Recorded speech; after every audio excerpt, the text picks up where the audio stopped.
Assalamualaikum warahmatullahi wabarakatuh. Alhamdulillah rabbil alamin. Assalatu wassalamu ala mursalin wa ala alihi washabihi ajmain. Asyhadu an la ilaha illallah wa asyhadu anna Muhammadar Rasulullah. Allahumma sholli ala Muhammad wa ala ali Muhammad. Alhamdulillah, puji syukur hadirat Allah, pada kesempatan kali ini kita akan melanjutkan kuliah kita di blok ilmu medik dasar.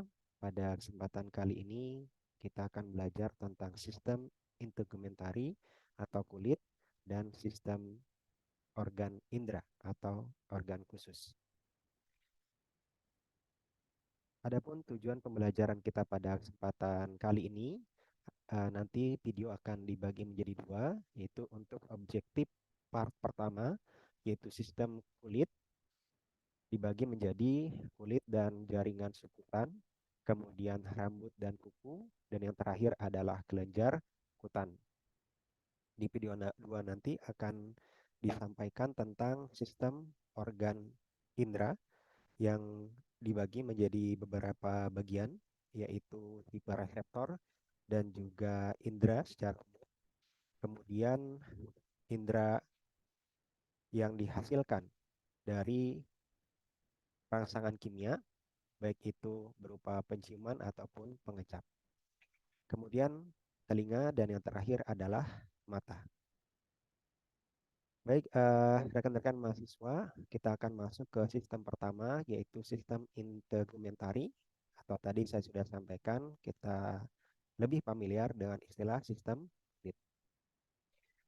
Ya, kenapa kita perlu belajar tentang sistem kulit? Karena memang kulit adalah bagian terluar dalam tubuh kita yang melindungi semua organ dalam, bahkan terdiri dari lapisan-lapisan yang tentu sangat penting perannya, fungsinya dalam tubuh kita.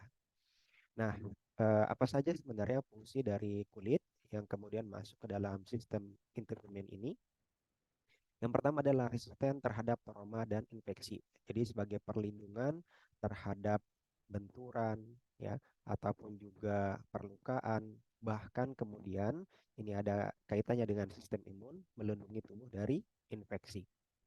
Kemudian yang kedua adalah water retention, ya. Jadi bisa menjadi barrier atau penghalang kaitannya dengan kelebihan maupun kekurangan cairan di dalam tubuh kita. Makanya kemudian nanti ada mekanisme keluar keringat, ataupun kemudian nanti menghalangi, ya, keluarnya cairan yang banyak dari tubuh, atau justru menghalangi atau meminimalisir absorpsi cairan oleh tubuh. Kemudian yang ketiga adalah sintesis dari vitamin D. Kita tahu bahwa vitamin D sangat penting untuk pertumbuhan, maka proses ini terjadi sintesisnya di bagian kulit dan nanti akan diteruskan di bagian hati dan juga ginjal. Kemudian yang keempat yaitu sensasi, bahwa tidak kita pungkiri dan kita pastikan tentunya bahwa kulit adalah organ yang menangkap sensasi dari seluruh permukaan tubuh kita. Kemudian yang kelima adalah termoregulasi. Dari katanya kita bisa melihat bahwa kulit berperan dalam pengaturan suhu, baik panas maupun dingin. Yang terakhir, kaitannya dengan komunikasi nonverbal. Jadi kulit, ya, dalam hal ini ekspresi wajah atau gesture, membantu manusia dalam berkomunikasi, ya tentu khususnya dalam konteks nonverbal communication. Kemudian selanjutnya kita akan bahas lapisan-lapisan pada kulit, ya, yang secara umum dibagi menjadi tiga. Yang pertama adalah epidermis, dermis, kemudian yang ketiga adalah hipodermis.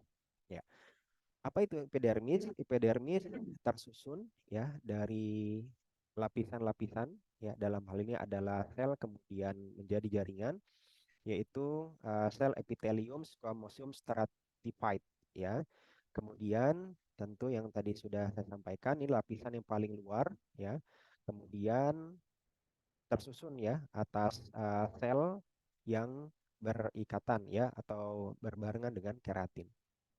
Nah, seperti sel-sel ataupun jaringan epitel lainnya, maka di epidermis ini tentu sedikit, ya, pembuluh darah, ya, dan juga sangat bergantung, ya, di dalam epidermis ini bagaimana nutrisi yang berdifusi di antara jaringan-jaringan ikatnya.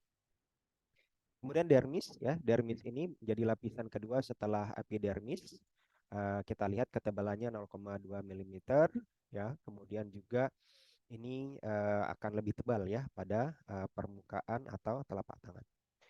Kemudian kita lihat susunannya, yaitu banyak mengandung kolagen, tapi juga mengandung elastik ya dan retikuler fibers atau serabut retikuler, ada fibroblast dan juga tipe-tipe jaringan ikat lainnya.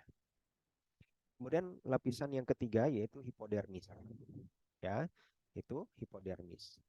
Tentu ini menjadi lapisan yang paling bawah dari susunan lapisan ya dari kulit. Kemudian kita bisa dipahami di sini bahwa disampaikan batas ya antara dermis dan hipodermis itu tidak begitu jelas atau jelaskan secara rinci. Namun bisa kita lihat bahwa di bagian hipodermis yaitu banyak tersusung ya dari jaringan areolar dan juga jaringan adiposa. Ya. Kemudian juga hipodermis ini berikatan dengan kulit dan jaringan ya dalam susunan seluruh tubuh manusia. Kemudian kita lihat ini susunan atau anatomi dari kulit ya. Kita lihat ada rambut, kemudian ada kelenjar keringat gitu ya, ataupun juga pori-pori keringat. Kemudian ada epidermis, kita lihat ketebalannya dermis sampai ke hipodermis. Nah, di sini bisa kita lihat bagaimana bahwa kapiler ya, kapiler itu berada di bagian epidermis, bahkan perbatasan dengan yang dermis. Dan juga kita lihat bahwa serabut-serabut saraf ya itu ujungnya berada pada bagian hipodermis. Dan juga bisa kita lihat ya sepanjang epidermis, dermis, dan hipodermis kita temukan bagaimana serabut-serabut saraf ya, kemudian juga ada folikel rambut.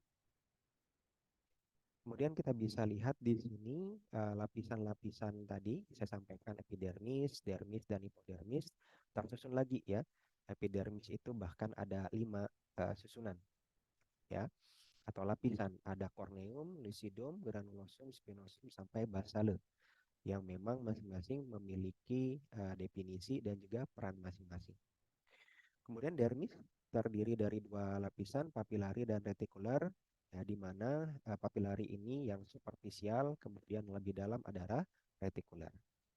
Kemudian yang terakhir hipodermis, tadi sempat saya sudah sampaikan, tersusun atas jaringan adiposa dan areolar antara kulit dan otot.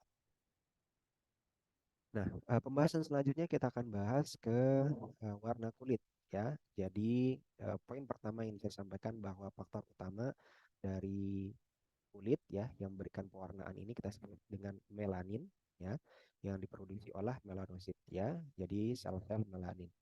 Kemudian dibagi menjadi 2 bentuk ya, yang berwarna hitam agak coklatan kita namakan eumelanin dan yang berwarna lebih merah kekuningan itu disebut dengan peomelanin.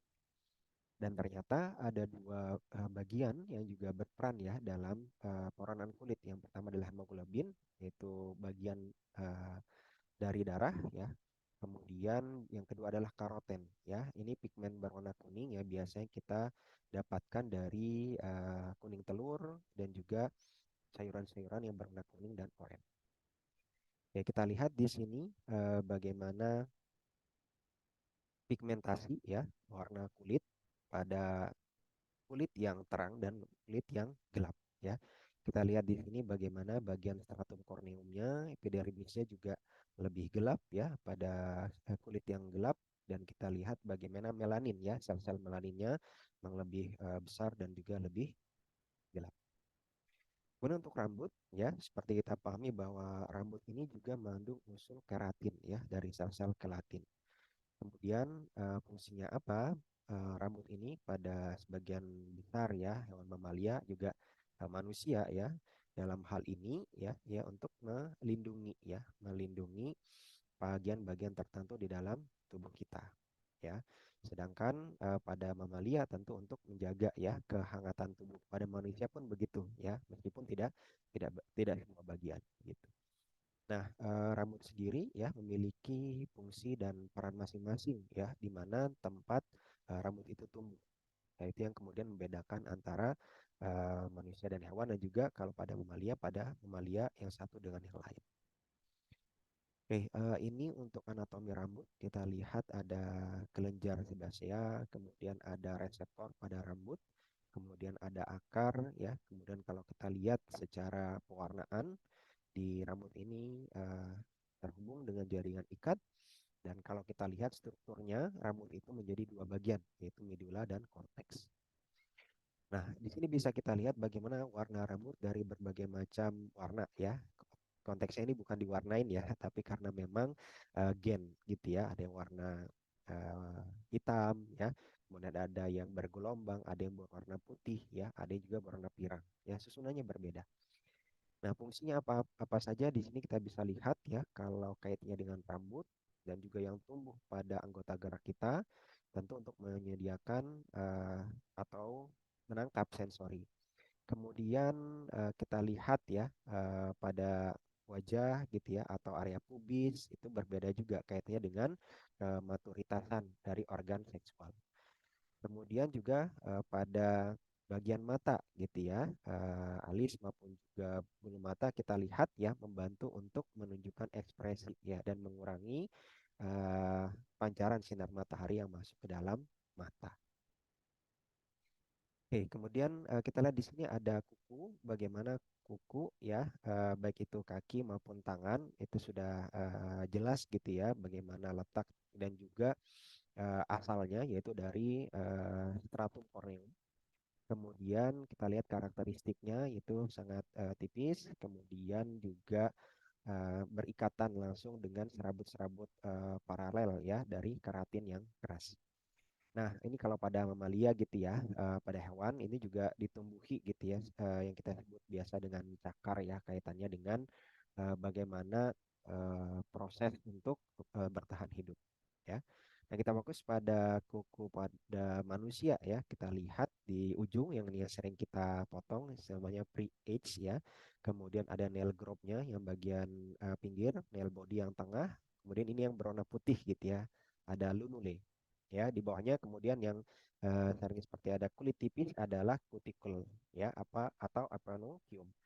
Kalau kita lihat di sini ya, kemudian di bawahnya ada kita sebut dengan nail bed, dan terakhir adalah nail matrix yang kemudian di sini ada akar ya, dan juga perlekatan dari kuku itu sendiri ya. Oke, kemudian yang terakhir kita membahas yaitu kelenjar-kelenjar yang ada di kulit ya, di kelenjar kutan. Ada empat yang paling penting diingat, yaitu kelenjar keringat atau sudoruperus, kemudian sebasea, yang ketiga adalah cerumeneus atau cerumen, dan terakhir adalah kelenjar mamae. Nah, kelenjar keringat dibagi menjadi dua, itu merokrin dan apokrin ya. Pada konteks ini ya, merokrin berperan ya dalam evaporasi pendinginan ya, pada pada konteksnya kelenjar keringat.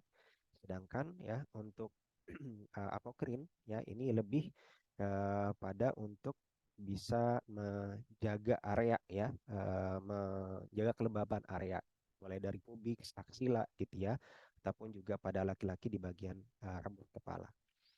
Kemudian untuk kelenjar sebasea atau kita sebut dengan kelenjar minyak gitu ya, berkaitan dengan folikel-folikel rambut. Kemudian segmen ini kaitannya dengan organ yang spesifik gitu ya.